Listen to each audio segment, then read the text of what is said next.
1910년 대한민국은 주권을 강탈당했다.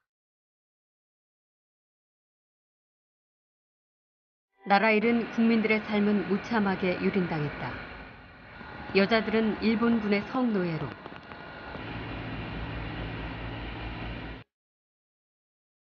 남자들은 그들의 전쟁에 강제로 끌려가야 했다.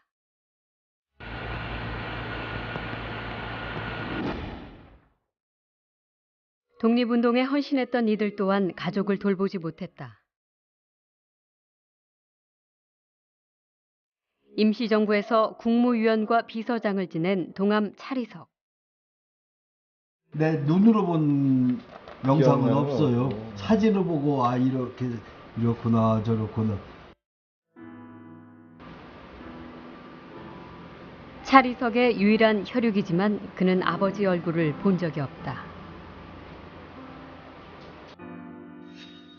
조국이 해방돼도 아버지는 끝내 살아 돌아오지 못했다. 백범이 시해당한 이후에는 독립운동가의 후손이라는 명예가 오히려 삶을 옥죄었다. 독립운동 흔적은 있어서는 안 되겠다, 이 난세에. 그래서 다 비우고 부여가서 다시 입학할 때 거기에 나를 보조해 줄 사람이 없잖아. 차자에 위에 아래 획 띄고 하니까 신씨가 되니까 어머니가 신영조라고 해가지고 입학을 시켜가지고 거기서 초등학교만 나라를 팔아먹은 친일파의 후손들이 그 대가로 얻은 부와 권세를 누리고 있을 때 그는 평생 가난을 숙명처럼 달고 살아야 했다. 조국과 민족을 위해서 희생했던 자식이 배고파서 문제 걸식 그러고 이럴 수 있느냐. 친일 후손 1177명. 그들은 지금 어떻게 살고 있는가?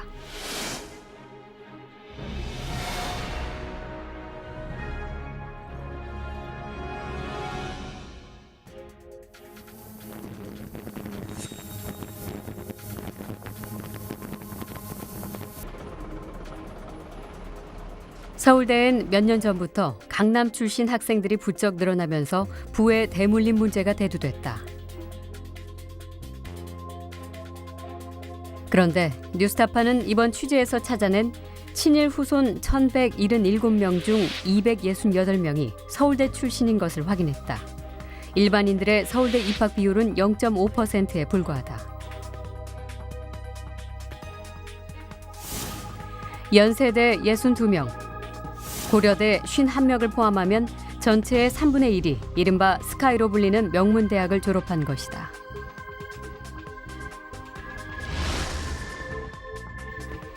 인류대를 나온 이들이 한국 사회의 상층부로 들어가기 위한 또 하나의 필수 요건은 외국 유학이다.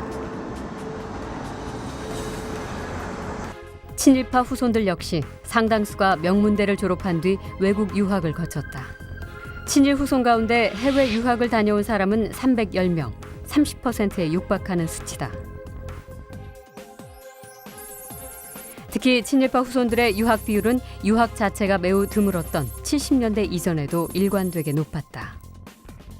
광복 70주년 맞아가지고 친일파에 관한 논란 이런 얘기를 좀 하고 싶은데요. 친일 반민족 행위자 이명세의 손녀인 이인호 KBS 이사장의 미국 유학 시절 사진이다. 그 당시에 우리 국민 아마 개인당 소득이 한 5, 60불 됐을 거예요. 근데 내가 다닌 그 웰슬리 대학교에 1년 학비하고 기숙사비가 2,000불이었거든요. 첫 해가. 그가 다닌 웨슬리 대학은 미국의 명문 여대로 현재 4년 학비와 기숙비가 3억 원이 넘는다. 이 이사장이 유학을 떠난 건 1956년. 장학금과 아르바이트로 유학 비용을 조달했다고는 하지만 그 시절 대부분의 한국인에겐 꿈 같은 일이었다.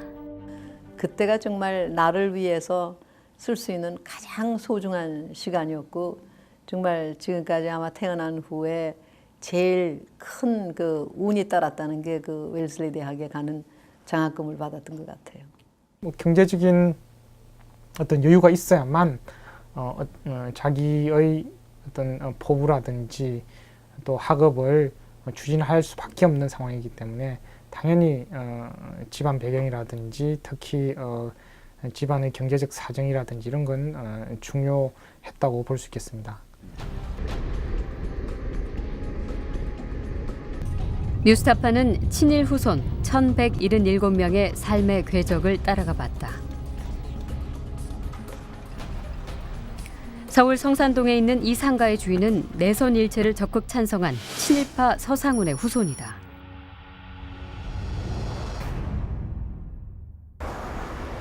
그는 세 남매를 모두 유학 보냈다고 한다. 따님들도 다 유학 갔지. 돈 있으니까 다 유학 보냈어요. 따님들도 돈 많이 있어요. 친일파 방태영의 후손 또한 마찬가지다. 방태영은 총독부 기관지 매일신보의 발행인으로 학병 지원을 선동했다. 이 상가 주인의 자녀는 2명 모두 유학을 다녀온 미국 시민권자다. 자녀분들은 미국에 계신가요? 국적이 미국으로 나오더라고요. 친일 후손들의 유학 국가는 미국이 204명으로 압도적이다. 이어서 일본, 독일, 프랑스, 영국 순으로 많았다. 주로 세계의 패권을 좌우하는 나라들이다. 하지만 친일 후손들은 자수성가를 주장했다. 선생님께서 지금처럼 사회적으로 성공하신 데는 선친의 영향이랄까요? 아니면은 유산이랄까요?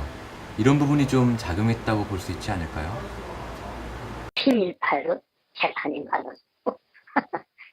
전혀 학교 시험도 나는 내가 다 보고 들어가고 우리 형제 다 그랬지. 전혀 그런 집안이 아니에요. 저희 형제들이 그 덕을 봤다는 건 너무 진짜 누가 봐도 웃을 일이고요. 대부분의 친일 후손들은 좋은 교육과 출세가 선대와는 무관한 일이라 주장했다. 대다수의 친일파는 계속 한국 사회 기득권층으로 살아남았기 때문에 그 기반이 있었기 때문에 자식들 교육을 제대로 시킬 수 있을 거예요.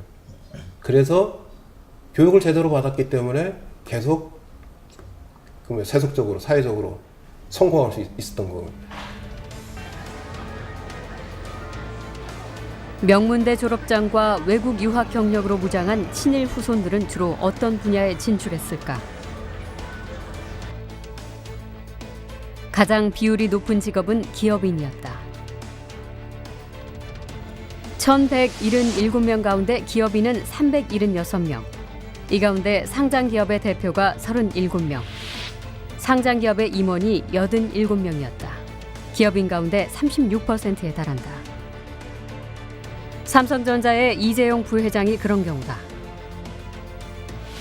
이 부회장은 친일파 김신석의 외증손자다.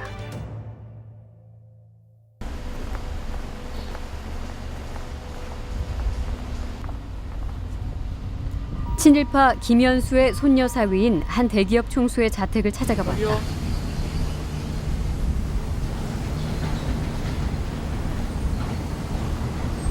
계세요. 소인정을 눌렀더니 문을 열어주셔가지고요. 네네. 집주인은 만나보지도 못한 채 쫓겨나야 했다. 친일파들의 후손분들을 만나서 좀 이야기를 듣는 기획은 회장님 사모님께서 그 옛날 유명하신 김현수 선생님의 손녀 되시거든요. 일단 전해드리고 부모 명함대로 필요하면 연락을 하면 네네네. 그러나 한 달이 지나도록 아무런 연락도 오지 않았다.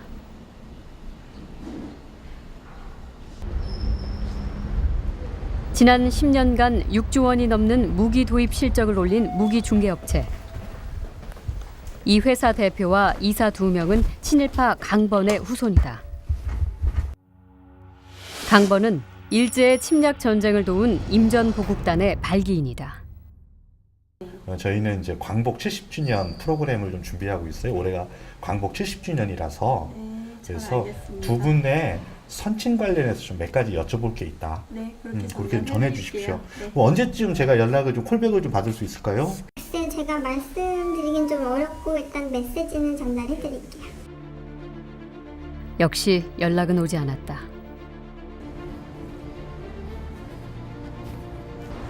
상장 기업 가운데 친일파 후손이 가장 많은 기업은 삼양 계열사다.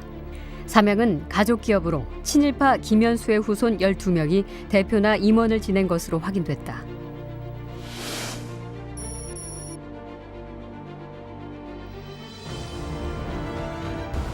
후손들과 접촉을 시도해봤지만 이번에도 실패했다. 회장님을 좀 만나뵈러 왔어요. 약속은 아직 안 돼 있습니다.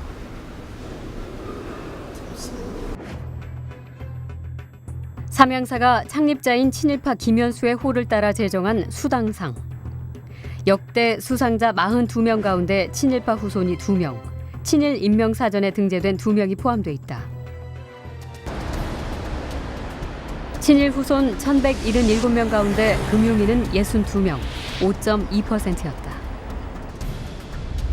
구용서 초대 한국은행 총재부터 글로벌 투자은행의 현직 임원까지 다양한 금융기관의 친일 후손들이 포진하고 있다.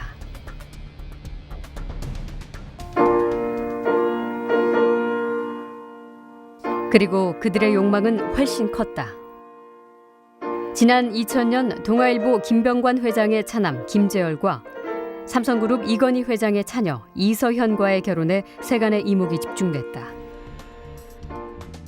신랑 김재열은 친일파 김성수의 손자다. 김성수는 동아일보의 창업주이자 고려대학교의 건립자다. 친일파 1,006명의 명단에 포함돼 있다. 신부 이서현 역시 중추원 참의를 지낸 친일파 김신석의 외증손녀다. 국내 최고의 재벌가와 언론 재벌의 사돈 맺기, 그것은 두 친일 가문의 결합이기도 했다.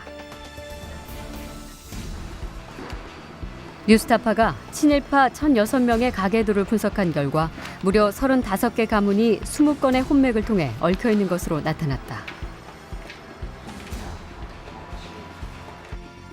친일파 방응모의 증손자인 방상훈 전 조선일보 사장, 방 사장은 또 다른 친일파인 윤치호의 증손녀와 결혼했다.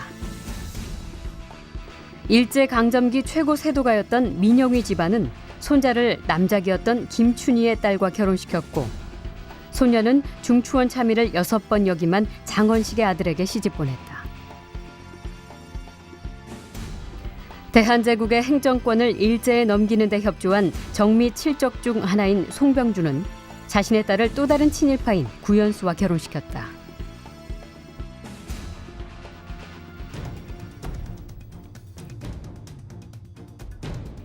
친일 집안끼리의 결혼은 아니지만 명문가와 혼인하는 사례도 쉽게 찾을 수 있다.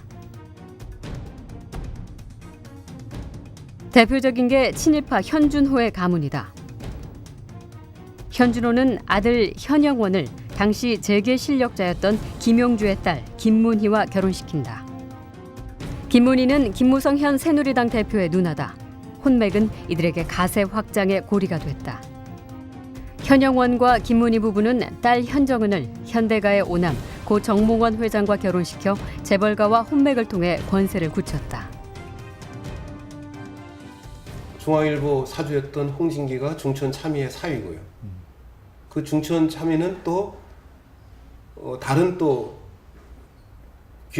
친일파의 또 사위고요. 뭐 이런 식으로 뭐 하여튼 뭐 얽히고 설킨 그런 관계들이 있어서 그런 관계를 통해서 보면은 조금 이제 과장해서 얘기하면은 지금 현재 한국 사회의 이른바 기득권층은 친일파와 연결되지 않은 사람이 아마 없을 겁니다. 기업인 다음으로 친일 후손들이 많이 선택한 직업은 의사와 대학 교수였다. 1,177명 가운데 의사는 무려 147명이었다. 친일 후손들의 직업 중 12.5%나 됐다. 한국 사회에서 의사란 어떤 존재일까? 역사적 부침이 심한 한국에서 정치적 바람을 타지 않으면서도 부와 명예가 보장되는 전문 직업 중 하나가 의사다. 부모의 입장에선 이제 본인의 친일 경력 때문에, 자녀의 입장에선 선조의 친일 경력 때문에 뭐 이러한 것들이 아무래도 정치적 부담을 줄 수 있기 때문에 가장 사적인 직업이라 할 수 있는 의료인이라고 하는 어떤 직업을 선택하게 만든 것으로 보입니다. 한국 사회에서 강력한 오피니언 리더 그룹인 대학 교수의 비율도 대단히 높았다. 1,177명 중 191명으로 단일 직업으로는 기업인 다음이었다. 특히 서울대에는 친일 후손인 전현직 교수가 36명이나 됐다. 이승훈 전 경제학부 교수가 대표적이다. 그는 친일파 이달용의 손녀 사위로 지금은 가스공사 사장이다. 서울대 교수들은 대부분 이메일에 답하지도 인터뷰에 응하지도 않았다. 명예 교수님을 좀 저희가 만나뵈려고 하는데 개인적인 일이거든요. 교수님. 저희 따로 연락 한다고 주소는 못 가요. 절대 못 가요. 서울대 개교 이래 총장은 모두 15명. 그 가운데 3명이 친일파의 후손이다. 장관과 총리를 역임했던 이현재 총장을 비롯해 윤일선 총장, 이장무 총장이 그들이다.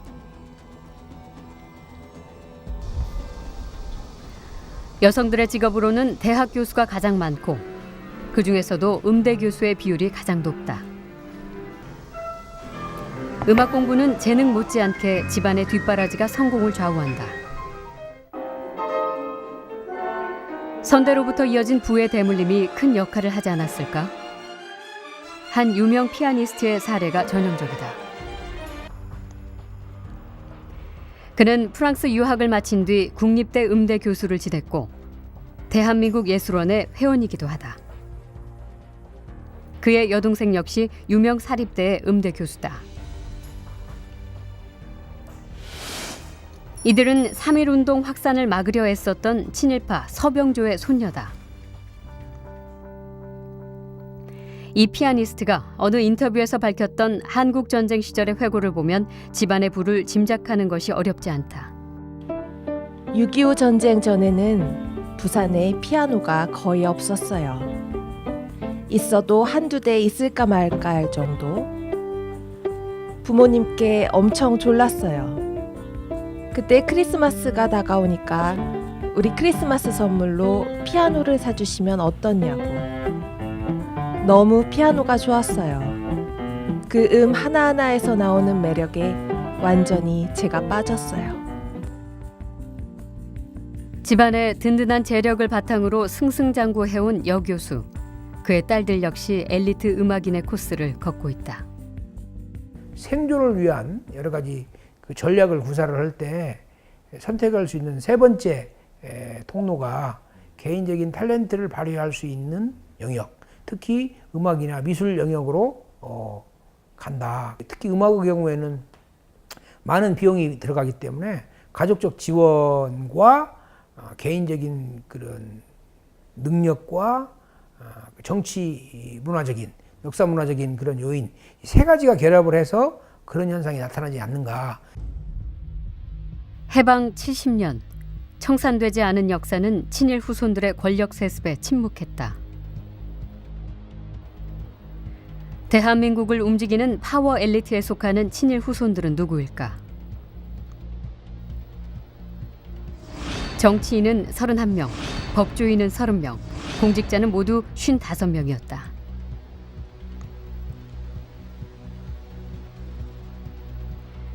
공직자 가운데 눈에 띄는 것은 외교관이 특별히 많다는 것이다.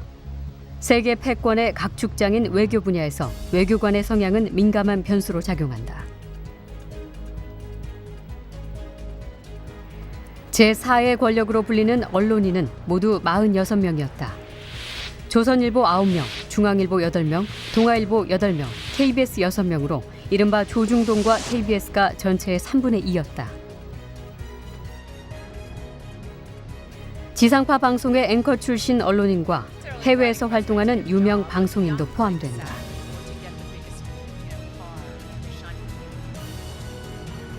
한국 사회의 대표적인 파워 엘리트인 이 직업군을 합치면 모두 163명, 친일파 후손 1000여 명 가운데 14% 정도였다.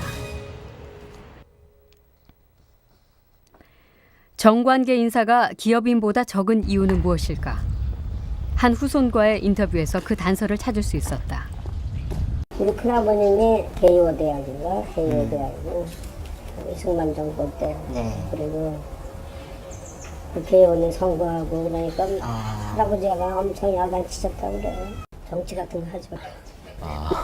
왜요? 왜? 당신이 일본 사람들한테 뭐 그 돈을 내고 중추원 참여하는 그런 변수를 얻고 이것이 다 헛되고 남들한테 손가락질 받고 그러니까 아예는 정치를 하지 말라고.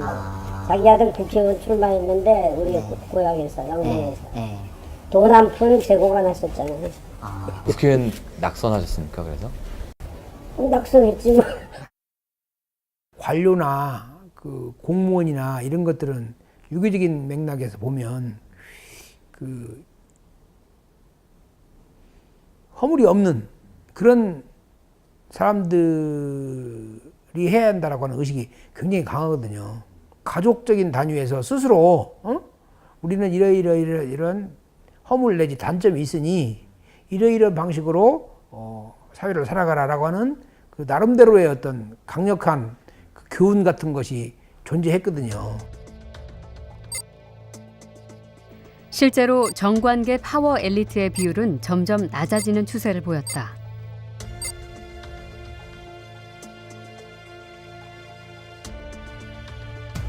노출의 우려는 줄이고 자본이라는 새로운 권력을 추구한 결과일까? 오랜 세월 부와 권력을 누려왔던 친일 후손들 가운데 꽤 많은 수가 국적을 포기하고 한국을 떠났다. 친일 후손 가운데 346명이 국적을 포기했다. 직업과 신원이 확인된 1177명 외에 친일 후손들도 다수 포함된 결과다.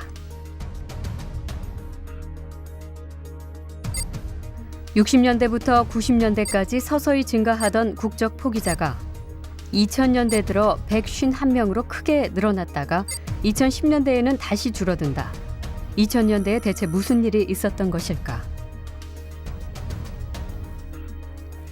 친일파 후손들이 줄지어 외국으로 나간 2000년대는 공교롭게 친일파 명단이 속속 발표되고 정부 차원에서 친일 청산 작업을 진행하던 시기였다. 그리고 친일 청산 작업이 종료됐던 2009년 이후 국적을 포기한 친일 후손의 숫자는 다시 줄어든다. 친일 후손 중 국적 포기자가 2000년대에 들어와 늘어난 데에는 두 가지 요인이 중요한 것 같습니다. 하나는 1990년대 후반 외환위기로부터의 영향이고요. 다른 하나는 노무현 정부 시 친일 반민족 행위 진상규명위원회 활동으로부터의 영향인 것 같습니다. 실제 취재진이 만난 친일파 후손들의 일부는 친일 청산 작업에 강한 불만을 드러냈다.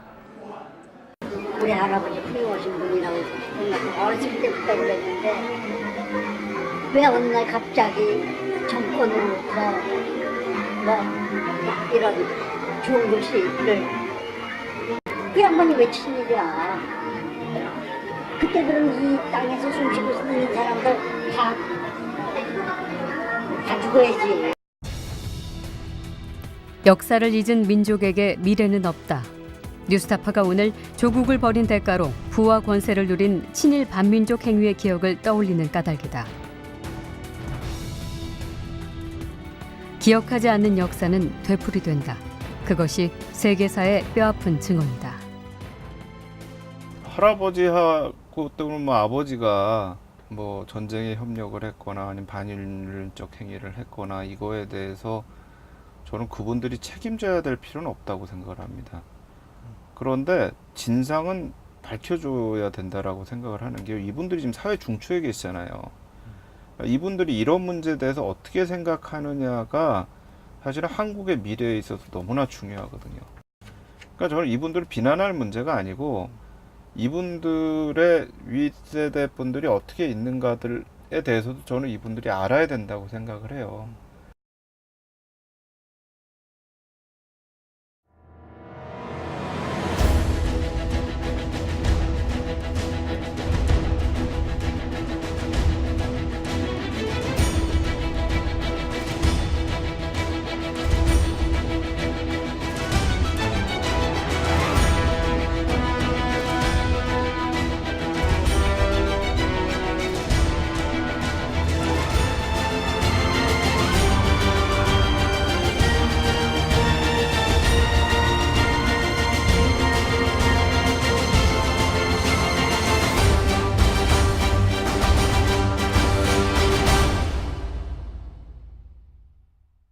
고는 하지만 그 시절 대부분의 한국인에겐 꿈 같은 일이었다.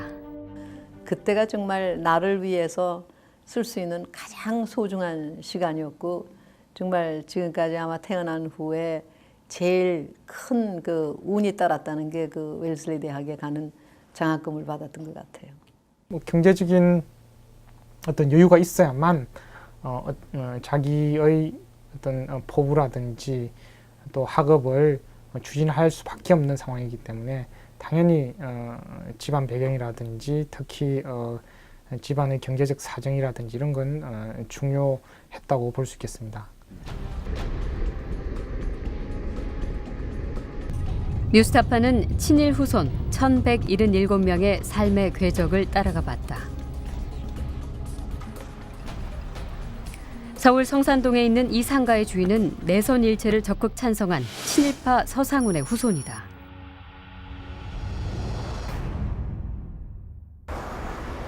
그는 세 남매를 모두 유학 보냈다고 한다. 따님들도 다 유학 갔지. 돈 있으니까 다 유학 보냈어요. 따님들도 많이 있어요.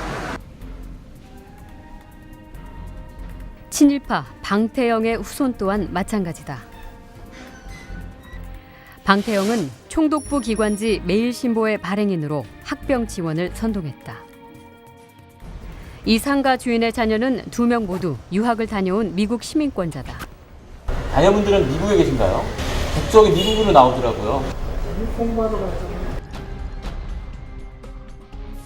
친일 후손들의 유학 국가는 미국이 204명으로 압도적이다. 이어서 일본, 독일, 프랑스, 영국 순으로 많았다. 주로 세계의 패권을 좌우하는 나라들이다. 하지만 친일 후손들은 자수성가를 주장했다. 선생님께서 지금처럼 사회적으로 성공하신 데는 선친의 영향이랄까요? 아니면은 유산이랄까요? 이런 부분이 좀 작용했다고 볼 수 있지 않을까요? 친일파로 재판이 많았고 전혀 학교 시험도 나는 내가 다 보고 들어가고 우리 형제 다 그랬지. 전혀 그런 집안이 아니에요.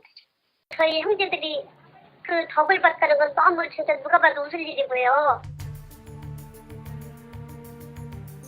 대부분의 친일 후손들은 좋은 교육과 출세가 선대와는 무관한 일이라 주장했다. 대다수의 친일파는 계속 한국 사회 기득권층으로 살아남았기 때문에 그 기반이 있었기 때문에 자식들 교육을 제대로 시킬 수 있었고요. 그래서 교육을 제대로 받았기 때문에 계속 세속적으로 사회적으로 성공할 수 있었던 거예요. 명문대 졸업장과 외국 유학 경력으로 무장한 친일 후손들은 주로 어떤 분야에 진출했을까?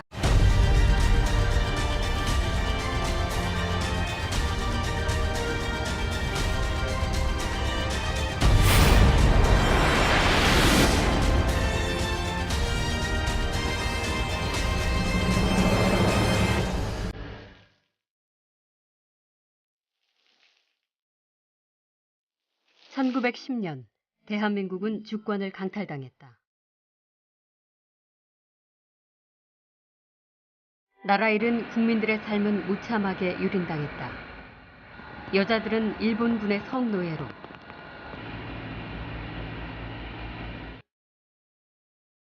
남자들은 그들의 전쟁에 강제로 끌려가야 했다.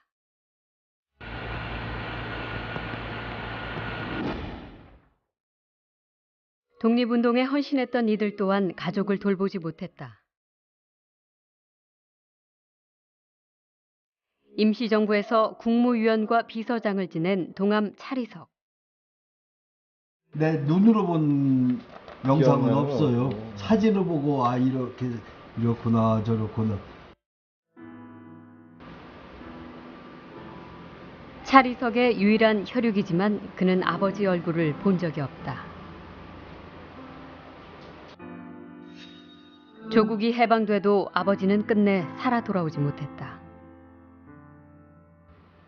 백범이 시해당한 이후에는 독립운동가의 후손이라는 명예가 5%에 불과하다.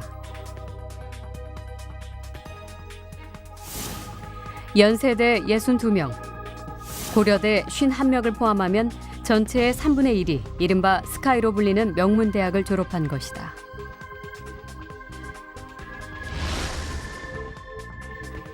인류대를 나온 이들이 한국 사회의 상층부로 들어가기 위한 또 하나의 필수 요건은 외국 유학이다. 친일파 후손들 역시 상당수가 명문대를 졸업한 뒤 외국 유학을 거쳤다. 친일 후손 가운데 해외 유학을 다녀온 사람은 310명, 30%에 육박하는 수치다. 특히 친일파 후손들의 유학 비율은 유학 자체가 매우 드물었던 70년대 이전에도 일관되게 높았다. 광복 70주년 맞아가지고 친일파에 관한 논란 뭐 이런 얘기를 좀 하고 싶은데요. 친일 반민족 행위자 이명세의 손녀인 이인호 KBS 이사장의 미국 유학 시절 사진이다. 그 당시에 우리 국민 아마 개인당 소득이 한 5, 60불 됐을 거예요. 근데 내가 다닌 그 웰슬리 대학교에 1년 학비하고 기숙사비가 2,000불이었거든요. 첫 해가. 그가 다닌 웨슬리 대학은 미국의 명문 여대로 현재 4년 학비와 기숙비가 3억 원이 넘는다. 이 이사장이 유학을 떠난 건 1956년. 장학금과 아르바이트로 유학 비용을 조달했다가 오히려 삶을 옥죄었다. 뒤에 독립운동 흔적을 있어서는 안 되겠다, 이 난세에. 그래서 다 비우고 부여가서 다시 입학할 때 거기에 나를 보조해 줄 사람이 없잖아. 차자에 위에 아래 획 띄고 하니까 신씨가 되니까 어머니가 신영조라고 해가지고 입학을 시켜가지고 거기서 초등학교만 나라를 팔아먹은 친일파의 후손들이 그 대가로 얻은 부와 권세를 누리고 있을 때 그는 평생 가난을 숙명처럼 달고 살아야 했다. 조국과 민족을 위해서 희생했던 자식이 배고파서 문정걸식을 하고 이럴 수 있느냐. 친일 후손 1177명. 그들은 지금 어떻게 살고 있는가?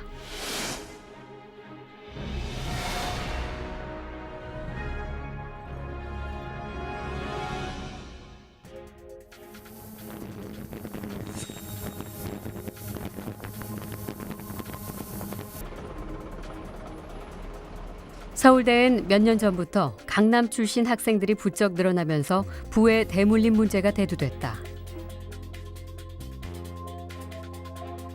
그런데 뉴스타파는 이번 취재에서 찾아낸 친일 후손 1177명 중 268명이 서울대 출신인 것을 확인했다. 일반인들의 서울대 입학 비율은 0.5